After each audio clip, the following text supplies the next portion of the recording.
Mountain Demon. On a damp and gloomy evening, a lone traveler with a backpack walked along the road through a dense forest. The traveler was a young person seeking new adventures in life.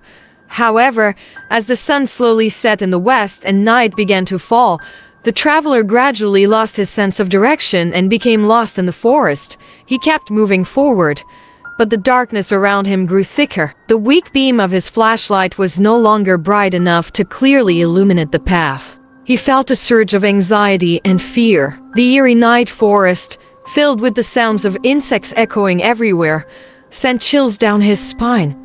He had no idea how much time had passed, only that it felt like an eternity. Suddenly, he spotted a light in the distance. So, I'm not alone. There are still people around here, he thought to himself. He quickly approached and discovered a small lodge in the middle of the forest. The wooden house, somewhat old and dilapidated, gave him a bit of hesitation. However, the light from inside made the place seem more reliable. Hoping to find shelter for the night, he knocked on the door. Within 5 seconds, an old woman's voice called from inside.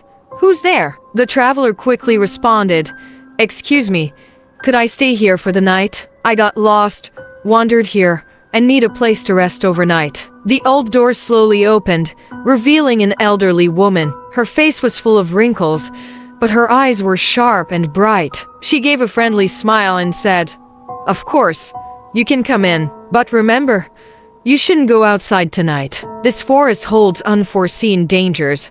The traveler felt fortunate to have encountered such a kind old woman. He quickly stepped inside. Before him was a cozy space with a warm fireplace, a rocking chair, and a simple wooden dining table. He felt more comfortable and reassured. "Thank you so much," he said to the old woman. "I've been lost in the forest for who knows how long." The old woman smiled kindly and said, "It's nothing. You can rest here in the room on the left. But remember, don't go outside after the moon rises." The traveler found the warning a bit odd, but exhausted from wandering the forest for so long, he decided not to dwell on it and quickly headed to the room she indicated. He placed his backpack by the door, lay down on the bed, and let his body relax after a long day of wandering. He didn't know how long he had been asleep when he began to hear strange noises from outside. The sound of steady footsteps and the scraping of a knife. Scratch, scratch. He opened his eyes but couldn't move his body. He trembled, fear spreading through his body, his chest heaving as the image before him became clearer in the flickering candlelight. The silhouette of a woman cast on the door. A hunched woman with a sharp nose and a sharp knife in her hand.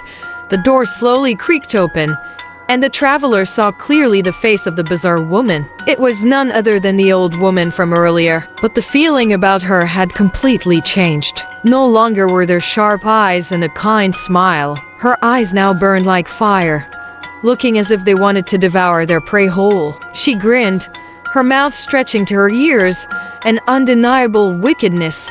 "Ha ha, poor lost traveler," she said in a raspy, eerie voice.